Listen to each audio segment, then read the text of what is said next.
Hello everyone, कैसे हैं आप। आपका आपके YouTube channel Digvijay commerce classes पर एक बार फिर से स्वागत है। हम आपके लिए अपने इस YouTube channel Digvijay commerce classes पर डॉक्टर राम मनोहर लोहिया अवध यूनिवर्सिटी के बीकॉम थर्ड ईयर में, बाकी प्रत्येक यूनिवर्सिटी के बीकॉम सेकेंड ईयर में कंपलसरी सब्जेक्ट के रूप में पढ़ाए जाने वाले सब्जेक्ट इनकम टैक्स, आयकर की पूरी एक सीरीज़ लेके आ रहे हैं, जिसमें आपको एक तरफ से इनकम टैक्स के सारे रूल्स और उनके प्रैक्टिकल क्वेश्चन 1 बाय 1 मिलेंगे। मतलब आपको एक तरफ से संपूर्ण इनकम टैक्स यहाँ पढ़ाया जाएगा। आपके लिए ये सबसे बेहतर मौका है, क्योंकि आज तक ये कॉमर्स की पढ़ाई का इतिहास रहा है कि इनकम टैक्स का कंप्लीट पैकेज तो आपको कहीं नहीं मिलता, ऊपर से ऑनलाइन नेटवर्क पर तो इम्पॉसिबल है। हम आपके लिए आपकी पढ़ाई आपके घर बैठे सुनिश्चित करते हैं। आप अपने शर्तों पर अपने अनुसार जब दिल चाहे तब पढ़ाई करिए। हम आपके लिए वो विकल्प बन के आए हैं। मतलब अब आप वो ऑफलाइन पढ़ाई या क्लासरूम पढ़ाई बिल्कुल भी मिस नहीं करेंगे। उससे बेहतर topic to topic, word by word यहाँ आपको पढ़ाया जाएगा। एक तरफ से आपको पूरी क्लासेस यहाँ मिलेंगी। तो प्यारे दोस्तों, अगर आप अपनी परीक्षा की विशेष तैयारी चाहते हैं, सबसे ज़्यादा से ज़्यादा अंक पाना चाहते हैं, तो अपनी सफलता सुनिश्चित करने के लिए दिग्विजय कॉमर्स क्लासेस से जुड़िए। तो हम आपके लिए इस YouTube चैनल पर कॉमर्स के हर एक सब्जेक्ट लेके आ रहे हैं। तो इसी क्रम में हमने इनकम टैक्स के सबसे इम्पॉर्टेंट लेसन वेतन से आय की शुरुआत की, और वो आधे से ज़्यादा हिस्सा तो हम ख़त्म कर चुके हैं, क्योंकि वेतन 2 हिस्सों में मिलता है। एक सेवा काल में मिलने वाली प्राप्तियाँ, जब नौकरी चल रही हो तो, और एक सेवा समाप्त होने के बाद मिलने वाली प्राप्तियाँ, मतलब आफ्टर रिटायरमेंट। तो एक कर्मचारी इन 2 तरीक़ों से पैसे प्राप्त करते हैं, एक ड्यूरिंग सर्विस टाइम, एक आफ्टर रिटायरमेंट। तो ड्यूरिंग सर्विस टाइम का लेसन तो हम पीछे पढ़ा चुके हैं। अब हम आफ्टर रिटायरमेंट पे हैं। मतलब एक कर्मचारी रिटायरमेंट के बाद क्या क्या कुछ पाता है, तो उसमें भी हमने आपको ग्रेच्युटी और उनके प्रैक्टिकल क्वेश्चन बता दिए थे। आज पेंशन की बारी। पेंशन एग्ज़ाम में बहुत टेंशन दे सकती है, ध्यान दीजिएगा। इसके संदर्भ में बहुत से नियम हैं, बहुत सी बातें आपको जाननी हैं। क्या क्या, वो हम पढ़ाते हैं। जब कभी मालिक, हम एक पेंशन का वो स्वरूप जानते हैं जो हमने अपने आस पड़ोस में देखा है, कि अगर कोई व्यक्ति नौकरी में था तो वो रिटायरमेंट के बाद भी हर महीने कुछ पाता है, उसे हम पेंशन कहते हैं। कोई डेफिनेशन नहीं है। अगर उसकी मृत्यु हो जाती है तो उसकी विधवा को हर महीने कुछ मिलता है, उसे हम पेंशन कहते हैं। हम ये स्वरूप जानते हैं। हमने आस पड़ोस में अपने किसी बुजुर्ग दंपत्ति को देखा होगा जो पेंशन पाते हैं। तो कहने का अभिप्राय यह है कि जब कभी मालिक उसके कर्मचारी को रिटायरमेंट के बाद भी मंथली रूप से कुछ दे, तो उसे हम पेंशन कहते हैं। तो ये तो हमने पढ़ा होगा, सुना होगा, जाना होगा, देखा होगा। हमारे आस पड़ोस में, हमारे घरों में ऐसे व्यक्ति होंगे जो पेंशनर हैं, पेंशन पाते हैं। लेकिन ध्यान दीजिएगा, आजकल पेंशन तो बहुत है। जैसे अब एक पेंशन योजना चलाई गई जिसमें आपको पेंशन मिलती है। एक ऐसे भी हैं जिसमें आपको मान लीजिए विधवा पेंशन, विकलांग पेंशन, ये सब मिलती है। वो सब वेतन नहीं है। वेतन में कौन सी पेंशन आएगी? वो जो एक मालिक ने अपने कर्मचारी के रिटायरमेंट के बाद उसको दिया। यहाँ तक कि अगर एक कर्मचारी की मृत्यु हो जाए और उसकी मृत्यु के बाद उसके विधवा को अगर मालिक से पेंशन मिलती है, तो वो वेतन शीर्षक में नहीं जाती, क्योंकि वहाँ मालिक और कर्मचारी का संबंध नहीं होता, वो सीधा अदर सोर्सेज में पहुँच जाती है। तो पूरा रूल क्या बना कि अगर एक कर्मचारी अपनी रिटायरमेंट के बाद अपने मालिक से कुछ प्राप्त करता है मंथली रूप से, बेसिकली यही टर्म्स है, तो उसे हम पेंशन कहते हैं। ठीक है, उसे हम पेंशन कहते हैं। लेकिन मान लीजिए कोई व्यक्ति नौकरी कर रहा था, वो अगर रिटायर होता है तो पेंशन पाता है, अगर उसकी मृत्यु हो जाती है तो उसकी विधवा पेंशन पाती है। मान लीजिए कोई महिला कर्मचारी है, तो जैसे आगे चलकर आपकी पत्नी कमाने वाली मिल गई तो ध्यान दीजिएगा, अगर पत्नी कमाने वाली मिल गई तो वहाँ बेसिक टर्म्स ये हैं कि वो रिटायर होगी, उसे पेंशन मिलेगी अगर रूल बने रहे तो। और पेंशन अगर मान लीजिए उसकी मृत्यु हो गई तो क्या आप पेंशन पाएंगे? मतलब किसी महिला कर्मचारी की मृत्यु के बाद क्या उसके पति को पेंशन मिलती है? नहीं। याद रखिएगा, अगर पुरुष कर्मचारी की मृत्यु होती है तो महिला को पेंशन मिलती है, लेकिन अगर महिला कर्मचारी की मृत्यु होती है तो उसके पति पुरुष को पेंशन नहीं मिलती। ये माना जाता है कि वो अपना जीवन यापन कर सकते हैं। ठीक है, अबला को सबला बनाने का एक प्रयास है। तो पूरा नियम क्या है कि जब कभी मालिक अपने कर्मचारी को एक निश्चित राशि मंथली रूप से दे रिटायरमेंट के बाद भी, तो उसे ही हम क्या कहते हैं? पेंशन कहते हैं। पेंशन करमुक्त होगी कि करयोग्य क्या होगी, इसके नियम क्या हैं?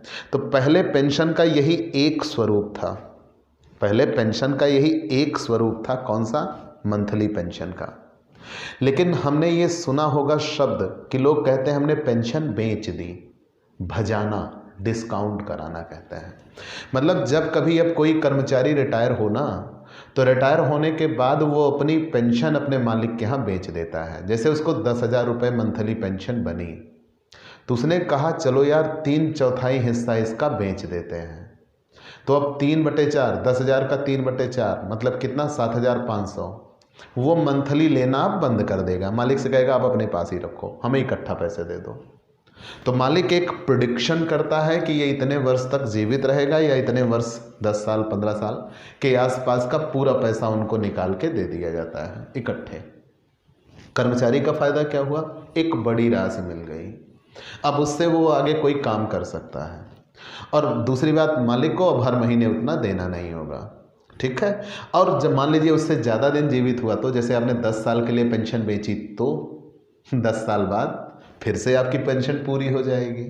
तो ये चलते रहते हैं नियम। तो मैंने क्या कहा? पेंशन पूरा आप जड़ से जानिएगा। पेंशन जब कभी मालिक अपने कर्मचारी को उसके रिटायर हो जाने के बाद मंथली रूप से कुछ दे, उसे पेंशन कहते हैं। लेकिन पेंशन का एक स्वरूप ऐसा भी है जो पेंशन बेची जा सकती है, उसे कम्यूट कराना कहते हैं, एकमुश्त कहते हैं। तो अगर हमने पेंशन बेच दिया, बेचने का मतलब क्या है? हम अपनी पेंशन का एक निश्चित हिस्सा मालिक के पास छोड़ देते हैं, लेना बंद कर देते हैं। तो जितना हम एक निश्चित हिस्सा छोड़ देते हैं वो उतना हमारे लिए इकट्ठा मिल जाएगी, उसे हम कमिटेड पेंशन कहते हैं। वो इकट्ठा जब मिल जाती है तो उस पर भी कर मुक्ति या कर योग्यता हमें परखनी होगी। लेकिन ध्यान दीजिएगा ये बात कि जब उतनी पेंशन आपको मिल जाती है, वो एक निश्चित समय के लिए अनुमान लगा के दिया जाता है कि उतने समय तक आप अपनी पेंशन नहीं लेने जा रहे हो, आपको इकट्ठा पैसे मिल जाते हैं। और जब वो समय सीमा आप पूरी कर लेते हैं तो आपकी पेंशन फिर से रिन्यू हो जाती है और फिर से मिलने लगती है। ठीक है, और 2004 से अब पेंशन समाप्त कर दी गई है। तो ऐसा नहीं है कि पेंशन समाप्त की गई है, मंथली पेंशन समाप्त की गई है। डिफेंस में अभी भी मंथली पेंशन मिलती है, बाकी अन्य संस्थाओं में मंथली पेंशन समाप्त कर दिया गया। अब सभी कर्मचारियों को केवल यही एक पेंशन मिलेगी जो इकट्ठा मिलती है, जिसे हम कमिटेड कहते हैं। मतलब आपकी उम्र का एक अनुमान होगा, उस अनुमान के आधार पर आपको उतने पैसे एक मुश्त दे दिए जाएंगे। बाद में अगर आप फिर से रहते हो, जीवित रहते हो, तो आपको फिर से कुछ पैसे बाद में मिलते हैं। तो ये चीज़ें क्या होती हैं? पेंशन। तो पूरा नियम आपने जान लिया, आगे बढ़ते हैं। तो मतलब रिटायरमेंट के बाद कर्मचारी, चाहे सरकारी कर्मचारी हो या गैर सरकारी कर्मचारी, जो पेंशन मिलती है वो वेतन शीर्षक में आएगी। लेकिन अगर कर्मचारी की मृत्यु हो जाती है, उसके परिवार के सदस्यों को पेंशन मिलती है, तो वो वेतन शीर्षक में नहीं आएगी, वो अदर सोर्सेज में जाएगी।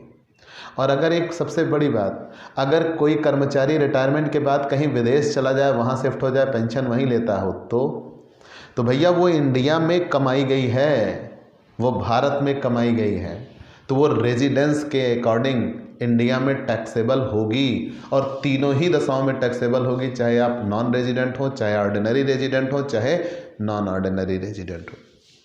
कंफर्म? क्यों? क्योंकि वो पेंशन कमाई गई है भारत में। तो आपने इतनी बातें तो जान ली। चलिए हम पेंशन की कर योग्यता परखते हैं, तो एक चार्ट के रूप में हम आपको समझाते हैं, ठीक है? एक चार्ट के रूप में हम आपको समझाते हैं। तो पूरी बातें आपने पेंशन के बारे में जान लिया, फिर से जान लीजिए। मैंने आपको क्या कहा कि जब कभी एक मालिक अपने कर्मचारी को रिटायरमेंट के बाद एक निश्चित राशि मंथली रूप से देता है, उसे हम पेंशन कहते हैं।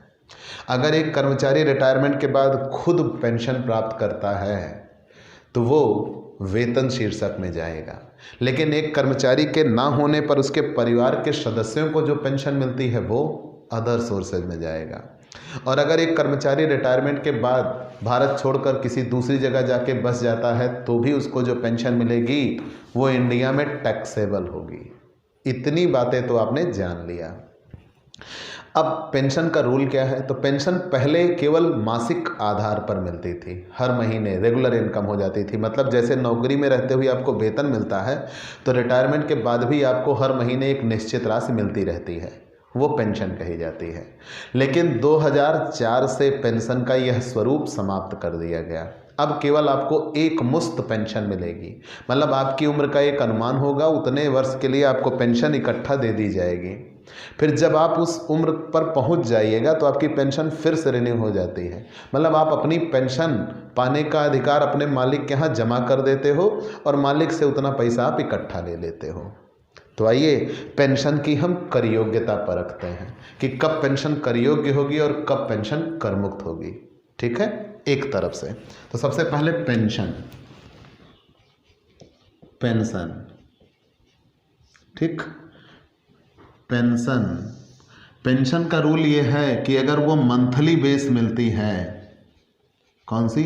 मंथली बेस, मतलब मासिक आधार पर मिलने वाली पेंशन, ठीक है, जिसे हम रेगुलर बेस पे जानते थे, मासिक आधार पर मिलने वाली पेंशन, तो सभी कर्मचारियों के लिए कर योग्य होती है, सभी कर्मचारियों के लिए कर योग्य और पूरा कर योग्य होती है, सभी कर्मचारियों के लिए कर योग्य, सभी कर्मचारियों के लिए कर योग्य। मंथली बेस पेंशन सभी प्रकार के कर्मचारियों के लिए कर योग्य होती है, वो चाहे गवर्नमेंट एम्प्लॉय हो चाहे वो नॉन गवर्नमेंट एम्प्लॉय हो, फुली टैक्सेबल। इसे अनकमिटेड कहते हैं, अनकमिटेड, या इसका एक नाम और भी है गैर सारांशीकृत। ठीक है, नामों में क्या रखा है, लेकिन जानते रहिए कि अगर मंथली बेस पर पेंशन मिलती है, मंथली पेंशन, या उसी का दूसरा नाम क्या है, अनकमिटेड पेंशन, ये टैक्सेबल फॉर ऑल एम्प्लॉय, सभी कर्मचारियों के लिए पूरा पूरा कर योग्य होगी। मतलब अगर कोई कर्मचारी रिटायरमेंट के बाद हर महीने पेंशन पाता है, वो आर्मी का हो, बैंक का हो, किसी भी जगह का हो, सरकारी कर्मचारी हो या प्राइवेट कर्मचारी हो, पूरा पूरा कर योग्य होगी। कंफर्म? चलिए मान लिया। अगर मान लीजिए वो एक मुश्त पेंशन प्राप्त करता है तो कम्यूटेड पेंशन जिसे बोलते हैं, क्या बोलते हैं? कम्यूटेड पेंशन, एक मुश्त पेंशन, एक मुश्त पेंशन, या इसी का दूसरा नाम इकट्ठा ले लेता है, या इसी का दूसरा नाम है सारांशीकृत पेंशन, सारांशीकृत। तब क्या होगा? तो अगर किसी कर्मचारी ने इकट्ठा पेंशन ले लिया तो इस पे दो नियम हैं। कितने नियम हैं? दो। क्या वो सरकारी कर्मचारी है, क्या वो प्राइवेट कर्मचारी है, मतलब दोनों के लिए अलग अलग नियम है। सरकारी कर्मचारी ने अगर इकट्ठा पेंशन लिया तो, अगर अन्य कर्मचारी ने लिया तो नॉन गवर्नमेंट एम्प्लॉय, गैर सरकारी कर्मचारी ने लिया तो क्या होगा। मतलब दोनों के लिए अलग अलग रूल हैं। अगर सरकारी कर्मचारी को इकट्ठा पेंशन मिली तब क्या होगा, अगर गैर सरकारी कर्मचारी को इकट्ठा पेंशन मिली तो क्या होगा।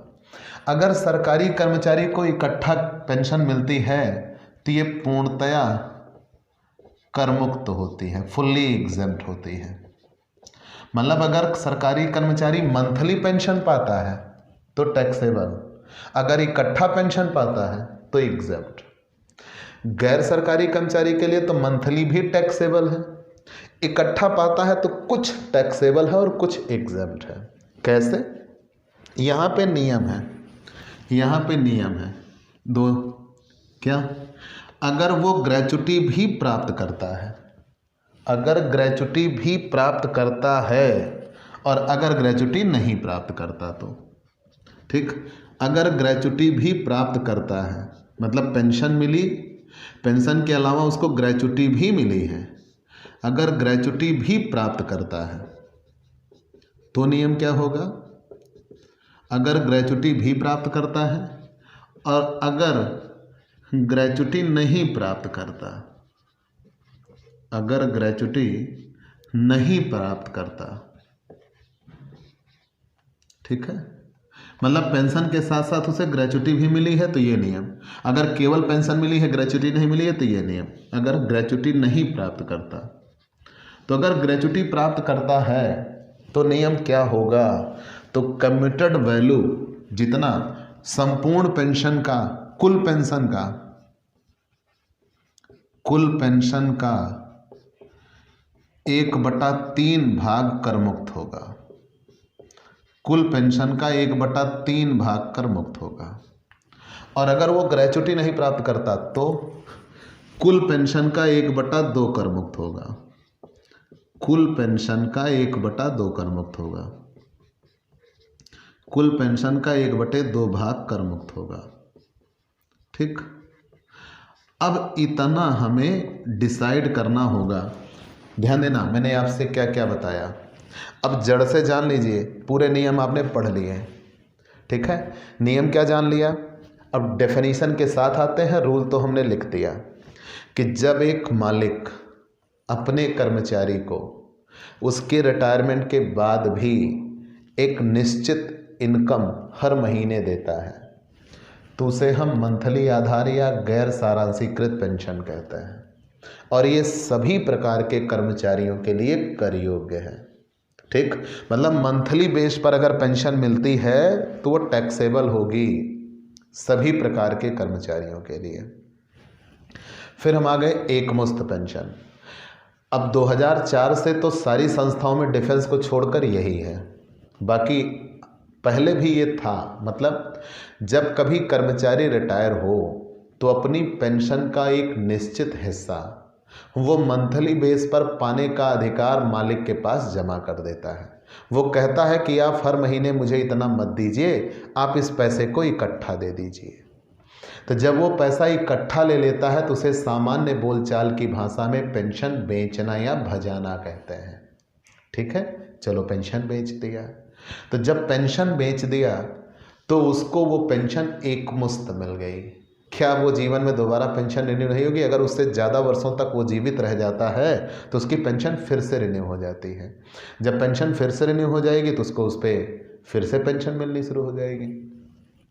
तो अगर किसी कर्मचारी ने एकमुश्त पेंशन ले लिया, लेकिन ध्यान रहे यहाँ परिवार के सदस्यों वाली पेंशन की बात नहीं की जाएगी। अगर कोई कर्मचारी की मृत्यु हो जाती है, उसकी विधवा को पेंशन मिलती है तो वो अन्य साधनों से आए हैं।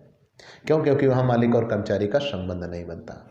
तो अगर कर्मचारी रिटायरमेंट के बाद पेंशन पाता है, अगर कर्मचारी रिटायरमेंट के बाद पेंशन पाता है और वो पेंशन इकट्ठा ले लेता है तो दो नियम है, क्या वो सरकारी कर्मचारी है, क्या वो गैर सरकारी कर्मचारी है। अगर वो सरकारी कर्मचारी है तो उसको मिलने वाली पेंशन पूरी तरह से कर मुक्त है। अगर वो गैर सरकारी कर्मचारी है तो उसको मिलने वाली पेंशन इन दो नियमों पे आती है। कैसे? अगर वो ग्रेच्युटी भी प्राप्त करता है तो कुल पेंशन का 1/3 भाग कर मुक्त होगा। और अगर वो ग्रेच्युटी नहीं प्राप्त करता तो कुल पेंशन का 1/2 भाग कर मुक्त होगा। पहले हम कुल पेंशन निकालेंगे, जब कुल पेंशन निकल के आ जाएगी तो उसमें से हम निकालेंगे 1/3 कर मुक्त और 1/2 कर मुक्त, दोनों नियमों पे जैसे भी वो एलिजिबल हो। तो यहाँ ध्यान दीजिएगा कि अगर कर्मचारी को पेंशन के साथ ग्रेच्युटी भी मिलती है तो 1/3 ही कर मुक्त होगा। कुल पेंशन का 1/3 मतलब जितना उसकी कम्यूटेड पेंशन बनेगी, कम्यूटेड वैल्यू उसे कहता है। कुल पेंशन यहाँ हमने लिखा, वहाँ क्या लिखेगा, कम्यूटेड वैल्यू। तो कम्यूटेड वैल्यू का 1/3 भाग कर मुक्त होगा, यहाँ कम्यूटेड वैल्यू का 1/2 भाग कर मुक्त होगा। अच्छा, मान लीजिए कुछ वो इकट्ठा लेता है, कुछ मंथली लेता है, तो दोनों का कॉम्बो आएगा। कैसे? जितना इकट्ठा वो लेगा उसके लिए ये रूल अप्लाई होगा, और जितना वो मंथली लेगा वो टैक्सेबल हो जाएगी, उसके लिए वो रूल अप्लाई होगा, और दोनों हम जोड़ देंगे तो पेंशन आएगी। तो ध्यान दीजिएगा, जब हम वेतन से आय निकाल रहे हों, जब हम वेतन से आय निकाल रहे हों तो जितनी पेंशन कर योग्य होगी उतनी वेतन में जोड़ दी जाएगी, और जितनी करमुक्त होगी उतनी छोड़ दी जाएगी। तो हमें एक एक रूल पकड़ना है इसके लिए। तो चलिए हम इलस्ट्रेशन 6 और इलस्ट्रेशन 7 दो इलस्ट्रेशन दिए गए हैं। इलस्ट्रेशन 6 आपके लिए एक तरफ से आते हैं। चलिए, दिया हुआ है मिस्टर सुरेश एक कंपनी से 12,000 रुपये मासिक पेंशन प्राप्त कर रहा है, मंथली पेंशन। गत वर्ष में उसे अपनी 2/3 पेंशन कम्यूट करा ली, इकट्ठा ले लिया, 2/3 कम्यूट कराए हैं, 2/3 कम्यूट करा लिया और 7,38,000 रुपये प्राप्त किए। करमुक्त राशि की गणना कीजिए, यदि उसने ग्रेच्युटी भी प्राप्त की है, यदि उसने ग्रेच्युटी नहीं प्राप्त की है। तो चलिए हम computation of taxable pension, sorry exempt pension निकालना है, एग्जम्प्ट पेंशन निकालना है।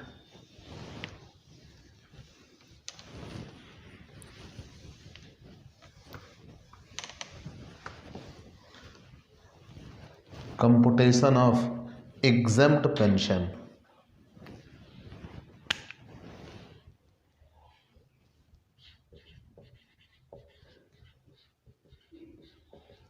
कंपुटेशन ऑफ एग्जम्प्ट पेंशन, ठीक, computation of exempt pension for the assessment year 2020 and 2021, ठीक। चलिए इलस्ट्रेशन 6 कैसे? अब यहाँ एक एक बात ध्यान दीजिए, दो नियमों पर हल करना है। उसने ग्रेच्युटी भी प्राप्त की है, उसने ग्रेच्युटी नहीं प्राप्त की है। तो पहले हम नियम हल करते हैं। इफ ग्रेच्युटी रिसीव्ड, ग्रेच्युटी भी पाया है तब क्या होगा, इफ ग्रेच्युटी रिसीव्ड। और दूसरी बार हमें हल करना होगा सेकेंड टर्म्स में, इफ ग्रेच्युटी नॉट रिसीव्ड, अगर उसे ग्रेच्युटी नहीं मिली है तब क्या होगा, if gratuity received, if gratuity not received, ठीक है। इन दो नियमों पे हमें हल करना होगा कि जब वो ग्रेच्युटी भी पाता है और जब वो ग्रेच्युटी नहीं पाता है, if gratuity received, if gratuity not received. तो चलिए देखते हैं। मिस्टर सुरेश एक कंपनी से 12,000 रुपये मासिक पेंशन प्राप्त कर रहा है, उसे मंथली पेंशन मिल रही है 12,000 मान लिया। फिर वो कह रहा है गत वर्ष में, इस वर्ष में उसने अपनी 2/3 पेंशन कम्यूट करा ली, 2/3 बेच दिया। पेंशन का 12,000 मंथली पेंशन, तो मंथली पेंशन हमें वैल्यूएट नहीं करनी है क्योंकि मंथली तो टैक्सेबल होती है, हमें एग्जाम्प्ट निकालना है। 12,000 मंथली पेंशन का 2/3 कम्यूट करा लिया, 2/3 कम्यूट करा लिया, कम्यूट करा लिया, ठीक है। मतलब अब इसी दिन से उसको 2/3 पेंशन मिलना बंद हो जाएगी। ध्यान देना, मैंने क्या कहा था, अपनी पेंशन का कुछ हिस्सा आप इकट्ठा ले सकते हो। तो मिस्टर सुरेश ने क्या काम किया, एक कंपनी से 12,000 रुपये उनको मंथली पेंशन मिलती थी, ये पूरी कर योग्य होती, लेकिन उन्होंने क्या किया, 2/3 बेच दिया। तो अभी भी 1/3 इनको मिलेगी, वो हमें नहीं पढ़ना। लेकिन अगर हम सैलरी निकाल रहे होते तो हमें ज़रूर लगाना होता। मतलब 12,000 मंथली पेंशन का 2/3 कम्यूट करा लिया, तो यहीं से 2/3 पेंशन मिलना बंद। और कितने रुपए प्राप्त किए? 7,38,000 रुपये प्राप्त किए। 7,38,000 रुपये प्राप्त किए। ये कितना मिला है? मतलब इनकी कुल पेंशन जितनी आंकी गई रही होगी उसका केवल इन्होंने 2/3 लिया है, तो 7,38,000 रुपये प्राप्त किए। यहाँ तक तो कहीं कोई दिक्कत नहीं है। तो इनकी कुल पेंशन कितनी होगी? आप तुरंत निकालिए कुल पेंशन। अगर पूरी कमिट पेंशन कराते तो कुल पेंशन कितनी होती, या जिसे हम कमिटेड वैल्यू बोलते हैं, कमिटेड वैल्यू। तो कमिटेड वैल्यू निकालने का एक सीधा लॉजिक है। लॉजिक ये है कि इन्होंने जितना कमिट कराया, कितना कमिट कराया? 2/3, तो 7,38,000 पाए। इसी वैल्यू को पलट दीजिए, 7,38,000 गुणे 3/2। मान लीजिए यहाँ लिखा होता 4/5 कमिट कराया, तो हम 5/4 कर देते, मतलब उल्टा कर देते हैं, तो टोटल पेंशन निकल के आ जाती है कि इनकी कितनी पेंशन बनी। तो 7,38,000 का 3/2, 11,07,000। मतलब ये माना गया कि अगर ये पूरी पेंशन कमिट करा लेते तो कितने रुपए पाते? 11,07,000 रुपये पाते। ये इनकी कमिटेड वैल्यू है पेंशन की, या टोटल पेंशन है। अगर इन्होंने पूरी पेंशन बेच दी होती तो, फिर से ध्यान दीजिए, मिस्टर सुरेश एक कंपनी में 12,000 रुपये पेंशन पा रहे हैं। इन्होंने अपनी पेंशन का 2/3 हिस्सा बेच दिया, पेंशन का 2/3 हिस्सा बेच दिया। कहा हमें इकट्ठा पैसा दे दीजिए, और 7,38,000 रुपये इनको इकट्ठा मिल गए। जब 7,38,000 रुपये इनको इकट्ठा मिल गए, वो कितने कर मुक्त होंगे, कितने करी होंगे? तो हमें पहले कुल पेंशन निकालनी होगी। तो कुल पेंशन निकालने के लिए जितना कमिट कराया उसी को पलट देते हैं। 2/3 मिला है तो 7,38,000 है, तो अगर पूरा मिला होता तो कितना होता? 11,07,000। अब ये ग्रेचुटी भी पाता है, तो exempt pension, exempt committed pension, जो इकट्ठे पेंशन मिलती है वो एग्जेम्प्ट होती है, एग्जेम्प्ट कमिटेड पेंशन। अगर ये सरकारी कर्मचारी होते तो पूरा कर मुक्त होती। सरकारी कर्मचारी नहीं है, कंपनी से पा रहे हैं, तो प्राइवेट है। तो जब ये प्राइवेट कर्मचारी हैं तो ग्रेचुटी भी मिली है। तो जब ग्रेचुटी मिली है तो नियम है जितनी इनकी कुल पेंशन है ग्रेचुटी पाने की दशा में 11,07,000 रुपये पेंशन मिली है, इसका 1/3 कर मुक्त होगा। 11,07,000 का 1/3 कर मुक्त होगा, मतलब 3,69,000 रुपये एग्जेम्प्ट हो गए। कंफर्म? तो टैक्सेबल कमिटेड पेंशन, हालांकि ये नहीं निकालना, हमें केवल इस क्वेश्चन में कर मुक्त पेंशन ही कहा था, यहीं पे आंसर खत्म है, ठीक है ना। लेकिन हमें अगर टैक्सेबल कमिटेड पेंशन निकालना हो तो मान लीजिए यही क्वेश्चन में हम सैलरी लेसन में निकाल रहे होते, तो टैक्सेबल कमिटेड पेंशन तो कितना इसे मिली है? 7,38,000 रुपये, जिसमें से 3,69,000 रुपये कर मुक्त हो गए। तो 7,38,000 में से 3,69,000 कर मुक्त हो गए, तो बचे 3,69,000 ये टैक्सेबल। ये तो जो पेंशन इकट्ठा मिली है वो, लेकिन इनकी मंथली पेंशन क्या पूरी ख़त्म हो गई? थोड़ी बहुत बची भी है, थोड़ी बहुत बची भी है। कितनी बची है? इन्होंने 2/3 कम्यूट कराया था, मतलब इनकी पेंशन कितनी बची है? 1/3। तो 12,000 मिलनी थी, उसका 1/3, 4,000 अभी इन्हें हर महीने मिलेगा, 12 महीने में 48,000, तब ये जुड़ जाएगा, ऐसे टैक्सेबल पेंशन निकल के आएगी। तो पूरा लॉजिक क्या बना, आप यहाँ फिर से समझिएगा तो आपको और बेहतर तरीके से समझ में आ जाएगा। तो मैंने बताया ना कि मिस्टर सुरेश 12,000 रुपये मंथली पेंशन पा रहे थे, इन्होंने अपनी पेंशन का 2/3 कमिट करा लिया, 2/3 इकट्ठा ले लिया। तो आइए उसी बेस पे हम चलते हैं, जब वो ग्रेचुटी नहीं पाते तो नियम क्या है, हम फिर से लगा देते हैं। नियम क्या है कि 12,000 रुपये मंथली पेंशन थी, 12,000 रुपये मंथली पेंशन, ये तो पूरी टैक्सेबल थी। 12,000 मंथली पेंशन का 2/3 कमिट करा लिया।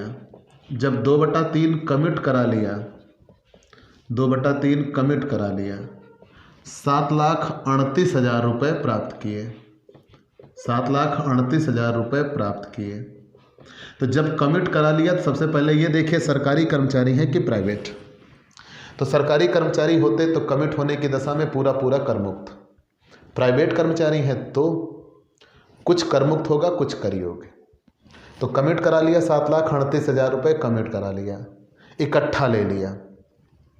ध्यान दे के देखना बेटा, अब जब 7,38,000 का इकट्ठा ले लिया, मिस्टर सुरेश 12,000 मंथली पेंशन पा रहे थे, टैक्सेबल था मंथली बेस पर, लेकिन इन्होंने इकट्ठा ले लिया, तब इनको कर मुक्ति मिल जाएगी। सबसे पहले देखेंगे सरकारी कर्मचारी हैं कि प्राइवेट कर्मचारी हैं, तो प्राइवेट हैं। तो दो नियम देखेंगे कि ये ग्रेच्युटी पाते हैं कि नहीं पाते। तो क्वेश्चन में लिखा है ग्रेच्युटी नहीं पाते। तो जब ग्रेच्युटी नहीं पाते तो पहले कुल पेंशन निकालते हैं कि इनको कुल पेंशन कितनी मिलती है। अगर ये पूरा इकट्ठा करा ले लेते तो, अभी तो यहाँ केवल इतना लिया इकट्ठा, तो पूरा लेते तो कुल पेंशन, तो कुल पेंशन कैसे निकलेगी? 7,38,000 तो इनको मिले ही हैं, ये 2/3 हैं, तो इसी को पलट दिया जाएगा 3/2, मतलब 11,07,000। अगर इन्होंने पूरी पेंशन इकट्ठा ले ली होती तो 11,07,000 बनते।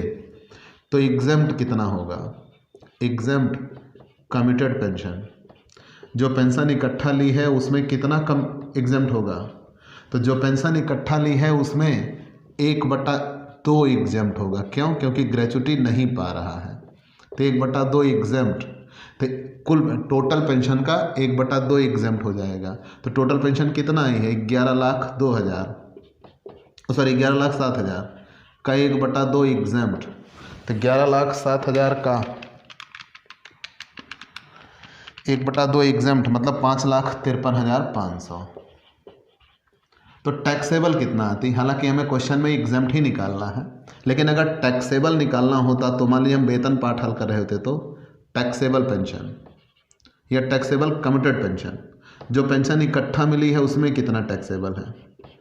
टैक्सेबल कमिटेड पेंशन, तीनों ने पेंशन प्राप्त की है 7,38,000 रुपये, 7,38,000 रुपये, जिसमें से 5,53,500 रुपये एग्जेम्प्ट, 7,38,000 रुपये प्राप्त किए हैं, जिसमें से 5,53,500 रुपये एग्जेम्प्ट, तो बचे 1,84,500 टैक्सेबल।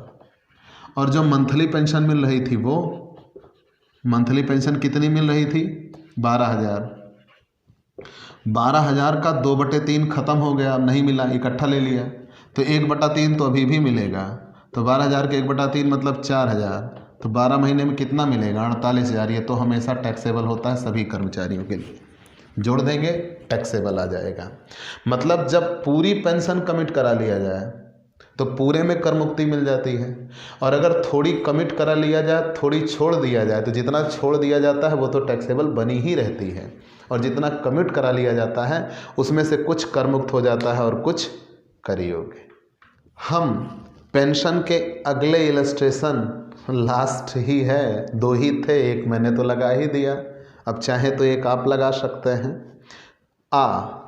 सरकारी सेवा से मई 31, 2019 को सेवा से निवृत्त हुआ। कब? 31 मई 2019 को। उसने जनवरी 31, 2020 तक 10,000 रुपये प्रतिमाह पेंशन प्राप्त की, और उसने 1 फरवरी 2020 को पेंशन का 1/4 भाग 5 लाख की एकमुश्त पेंशन के लिए प्राप्त किया। कर योग्य पेंशन की गणना कीजिए।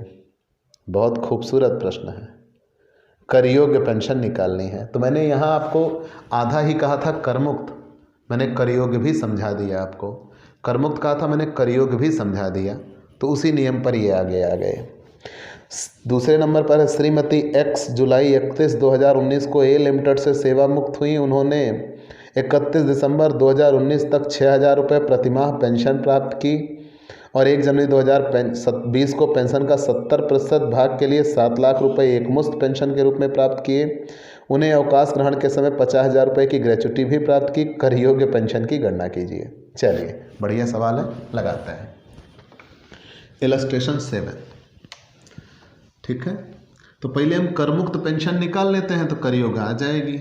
अगर कर योग्य स्पेशली कहा है तो बिना करमुक्त निकाले हम कर योग्य नहीं निकाल सकते। तो शीर्षक मान लीजिए हम टैक्सेबल पेंशन बना देते हैं। शीर्षक क्या बना देते हैं? टैक्सेबल। लेकिन हल तो हमें ऐसे ही करना होगा। इलस्ट्रेशन 7, ठीक, देखिएगा हम इलस्ट्रेशन 7 का पहले ए पार्ट हल करते हैं। इलस्ट्रेशन 7 का ए पार्ट कैसा है, देखिए। आज सरकारी सेवा से 31 मई 2019 को रिटायर हुए। कब? 31 मई 2019 को रिटायर हुआ। तो जब 31 मई 2019 को रिटायर हुए तो पेंशन बनी जून से। पेंशन कब से बनी? जून से। तो जून, जुलाई, अगस्त, सितंबर, अक्टूबर, नवंबर, दिसंबर, जनवरी, फरवरी, मार्च, कितने महीने इनको पेंशन मिलती? 10 महीने। लेकिन इन्होंने क्या किया, 31 जनवरी 2020 तक तो 10,000 रुपये पेंशन लिया। कब? अब इन्हें पेंशन मिलनी शुरू होगी 1 जून 2019 से पेंशन मिलनी शुरू होगी। से 31 जनवरी 2020 तक पेंशन लिया, तक पेंशन 10,000 रुपये मासिक लिया, 10,000 रुपये मासिक लिया। यहाँ तक तो कहीं कोई दिक्कत? फिर से सुन लीजिएगा। 31 मई 2019 को रिटायर हुए। तो जब 31 मई 2019 को रिटायर हुए तो उनको पेंशन 1 जून से मिलनी शुरू होगी। तो जून, जुलाई, अगस्त, सितंबर, अक्टूबर, नवंबर, दिसंबर, जनवरी तक तो इन्होंने पेंशन लिया, पूरी लिया, हर महीने लिया। तो 8 महीने इन्होंने पेंशन ली, 10,000 रुपये महीने। तो जो मंथली पेंशन लेते हैं वो तो पूरी पूरी टैक्सेबल होती है। अभी हम नीचे निकाल लेंगे। मंथली पेंशन जो लेते हैं वो पूरी पूरी टैक्सेबल होती है। लेकिन इन्होंने क्या किया, 1 फरवरी 2020 को, 1 फरवरी 2020 को 1/4 भाग के लिए 1/4 भाग कमिट करा दिया। 1/4 भाग कमिट करा दिया। कमिट करा के 5 लाख रुपए प्राप्त कर लिए। मतलब इकट्ठा ले लिया 5 लाख और इनको प्राप्त कर लिए। यहाँ तक कहीं कोई दिक्कत नहीं होनी चाहिए। 1 फरवरी 2020 को इन्होंने 1/4 पेंशन बेच दी। मतलब अब इनको 1/4 पेंशन मिलनी बंद। अभी भी कितनी मिलेगी? 3/4। अभी भी इनको कितनी पेंशन मिलेगी? 3/4। तो आप ध्यान दीजिएगा, मिस्टर एक्स पहले तो सरकारी कर्मचारी हैं, गवर्नमेंट एम्प्लॉय, ठीक। मिस्टर ए 31 मई 2019 को रिटायर हुए। 1 जून 2019 से 31 मई 2020 तक उन्होंने 31 जनवरी 2020 तक उन्होंने पेंशन 10,000 रुपये मासिक पाई, मंथली पेंशन। तो मंथली पेंशन टैक्सेबल होती है। 10,000 रुपये महीने पा रहे थे। कितने महीने मिली? 8 महीने। 8 महीने में 80,000 करी होगी, ठीक। ये जनवरी तक है। और फिर जो कमिट करा लिए तब फरवरी और मार्च की पेंशन, फरवरी और मार्च की कमिट कराने के बाद तो कितना कमिट करा लिए? फरवरी 2020 को 1/4 भाग कमिट करा लिया। तो 10,000 पेंशन मिलती थी, 1/4 कमिट करा लिया, ख़त्म। मतलब अब कितना बचेगी? 3/4। तो मतलब मिलेगी 7,500 भी महीने में मिलेंगे। 1 महीने के 7,500 तो 2 महीने के हो गए 15,000। तो मतलब अब इनको मंथली पेंशन कितनी मिलेगी? 95,000। और शायद आपने पढ़ा है कि मंथली पेंशन पूरी टैक्सेबल होती है, सभी प्रकार के कर्मचारियों के लिए टैक्सेबल होती है। ये सरकारी कर्मचारी हैं तो भी इनके लिए टैक्सेबल होगी। और जब इन्होंने कम्यूट करा लिया 1/4 और कितने प्राप्त किए? 5 लाख। तो गवर्नमेंट एम्प्लॉय के लिए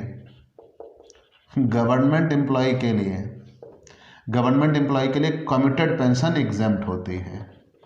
कम्यूटेड पेंशन एग्जेम्प्ट होती है। गवर्नमेंट एम्प्लॉय के लिए कम्यूटेड पेंशन एग्जेम्प्ट होती है, पूरी एग्जेम्प्ट हो जाएगी कम्यूटेड। लेकिन जो मंथली मिल रही है वो टैक्सेबल होगी। यहाँ तक तो कहीं कोई दिक्कत नहीं। क्वेश्चन सॉल्व हो चुका है, एक हिस्सा। फिर से जान लीजिए, मिस्टर आ 31 मई 2019 को रिटायर हुए। जब 31 मई 2019 को रिटायर हुए 1 जून 2019 से पेंशन बनी महीने भर की 10,000, तो 8 महीने इन्होंने पेंशन पाया 80,000 रुपये। लेकिन फरवरी में इन्होंने अपनी पेंशन कमिट करा लिया, तो जब पेंशन कमिट करा लिया 1/4, तो वहीं से 1/4 पेंशन मिलनी बंद, मतलब 3/4 अभी भी मिलेगी। तो 10,000 का 3/4 7,500, 2 महीने मिलेंगे 15,000। ठीक है, टैक्सेबल। यहाँ तक तो कहीं कोई दिक्कत नहीं, मंथली पेंशन पूरी टैक्सेबल होती है सभी कर्मचारियों के लिए।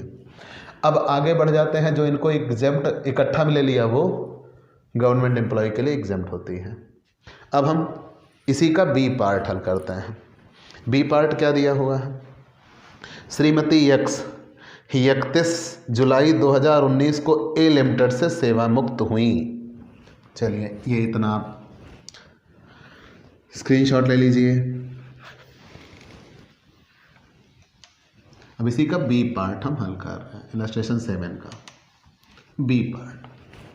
ठीक है, तो बी पार्ट में क्या कहा? श्रीमती यक्स 31 जुलाई 2019 को ए लिमिटेड से सेवा मुक्त हुई। मिसेज यक्स 31 जुलाई 2019 को ए लिमिटेड से रिटायर हुई, ए लिमिटेड से रिटायर हुई। चलिए इतना ध्यान दीजिएगा कि मिसेज यक्स 31 जुलाई 2019 को ए लिमिटेड से रिटायर हुई, और जब ए लिमिटेड से रिटायर हुई उन्होंने 31 दिसंबर 2019 तक 6,000 रुपये पेंशन प्राप्त की।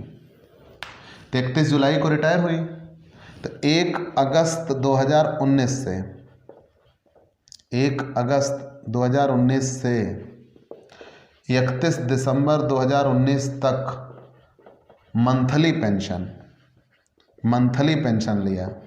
तो मंथली पेंशन तो टैक्सेबल होती, उसमें एग्जेम्प्ट नहीं होता। 1 अगस्त 2019 से 31 दिसंबर 2019 तक मंथली पेंशन, तो कितने महीने? अगस्त, सितंबर, अक्टूबर, नवंबर, दिसंबर। और कितने रुपए पेंशन लिया? 6,000 रुपये महीने। तो 6,000 रुपये महीने 5 महीने में कितनी मिल गई? 30,000। ये 1 अगस्त से 31 दिसंबर तक है। फिर 1 जनवरी 2020 को, ठीक है, पहले तो यहाँ दिखा देते हैं, 1 अगस्त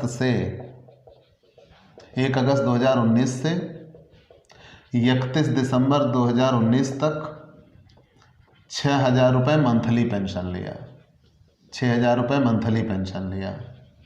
तो 6,000 रुपये मंथली पेंशन तो टैक्सेबल हो गया। यहाँ तक तो कहीं कोई दिक्कत नहीं हुआ। फिर से ध्यान दे लीजिएगा। मिसेज यक्स 31 जुलाई 2019 को रिटायर हुई। तो जब 31 जुलाई 2019 को रिटायर हुई तो 1 अगस्त 2019 से इनको पेंशन मिलनी शुरू हुई। 31 दिसंबर 2019 तक मंथली पेंशन दी गई 6,000 रुपये, और मंथली पेंशन पूरी टैक्सेबल होती है। मंथली पेंशन पूरी टैक्सेबल होती है, यहाँ तक तो कहीं कोई दिक्कत नहीं होनी चाहिए। मान लिया 1 महीने की 6,000 तो 5 महीने की 30,000। लेकिन जब 1 जनवरी लगी तो इन्होंने कमिट करा लिया। 1 जनवरी 2020 को कितना? पेंशन का 70% कमिट करा लिया। पेंशन का 70% कमिट करा लिया, 70% कमिट करा लिया। 7 लाख रुपए प्राप्त किए, 7 लाख रुपए प्राप्त किए। 70% लिया है तो 7 लाख मिला है। कितना कर मुक्त होगा? और उन्हें ग्रेचुटी भी मिली है रिटायरमेंट के समय। कितने रुपए? 50,000। हमें इससे मतलब नहीं कि ग्रेचुटी मिली कितनी, हमें इससे मतलब है ग्रेचुटी मिली, बात खत्म। तो फिर जान लीजिए 1 जनवरी 2020 को पेंशन कमिट करा ली। कितने प्रतिशत कमिट करा लिए? 70%।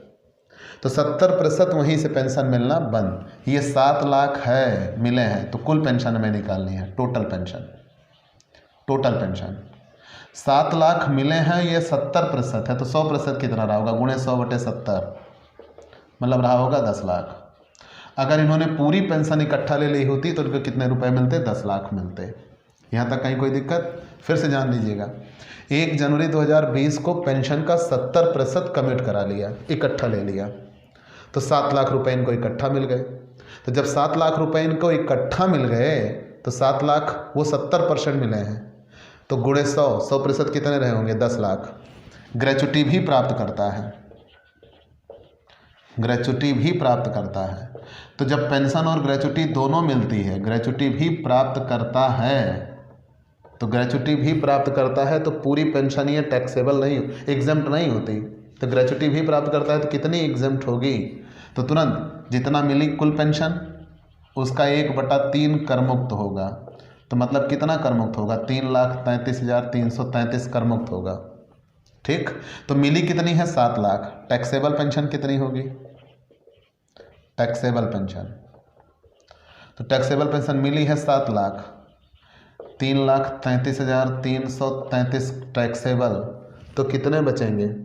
3,66,667 रुपये टैक्सेबल होगा। तो यहाँ और मंथली पेंशन अभी यहाँ कितनी बची है? मंथली पेंशन यहाँ जनवरी फरवरी मार्च की पेंशन कितनी बची है जो इन्होंने कमिट नहीं कराया है? 6,000 पूरी पेंशन मिलती थी, 6,000 का अभी भी 30% मिलेगा, मतलब कितना मिलेगा? 1,800। 3 महीने का कितना मिलेगा? 5,400। कन्फर्म? 3 महीने का मिलेगा 5,400, तो 35,400 तो मिलेगा मंथली, ये पूरा टैक्सेबल। और जो इकट्ठा मिला उसमें इतना टैक्सेबल, दोनों टैक्सेबल जुड़ जाएगा। कन्फर्म? तो पेंशन पे इतने ही नियम हैं, तो आप इसे फिर देखिएगा, आपको आसानी से समझ में आ जाएगा। थोड़ा ये ट्रिकी होता है, सोच पे है और कुछ नहीं है। ठीक है, तो अगर किसी सरकार, पहले हम पेंशन मिली, तो पेंशन मिली तो पहले ये देखेंगे इकट्ठा मिली कि मंथली मिली। अगर वो मंथली मिली तो टैक्सेबल है सबके लिए। अगर इकट्ठा मिली तो 2 नियम, गवर्नमेंट को मिली कि प्राइवेट को मिली। अगर गवर्नमेंट को मिली तो एग्जाम्प्ट है, अगर प्राइवेट को मिली तो 2 नियम है, ग्रेच्युटी मिली कि ग्रेच्युटी नहीं मिली। अगर ग्रेच्युटी मिली तो 1/3 एग्जाम्प्ट है, और अगर ग्रेच्युटी मिली है तो, और अगर ग्रेच्युटी नहीं मिली है तो 1/2 एग्जाम्प्ट है। कन्फर्म? आसानी से आप लगा सकते हैं। तो प्यारे दोस्तों, आपको ये क्लास कैसी लगी हमें ज़रूर बताइएगा। आपके लाइक और कमेंट का इंतज़ार रहेगा। और सबसे बड़ी बात, आप हमसे पेड क्लास ले सकते हैं। पेड क्लास पाने के लिए आप हमारे व्हाट्सएप नंबर पर व्हाट्सएप करिए, मैसेज करिए, आपको पेड क्लास की पूरी जानकारी दे दी जाएगी, जिसमें आप बहुत थोड़े से शुल्क का भुगतान करके हमसे रेगुलर क्लास पा सकते हैं। PDF मिलेगा, डाउट सेशन रखा जाएगा, एग्ज़ाम पेपर सॉल्व कराए जाएंगे। तो ये सब कुछ पाने के लिए आप हमसे पेड क्लास लीजिए। और अगर आप हमसे नए जुड़े हैं तो सबसे पहले हमारे इस YouTube channel Digvijay commerce classes को सब्सक्राइब करिए, शेयर करिए, बेल आइकन दबाइए, ताकि आपको हमारे लेटेस्ट वीडियोज़ के अपडेट मिल सकें। तो आज की क्लास में इतना ही, चलते हैं दोस्तों, बाय बाय दोस्तों।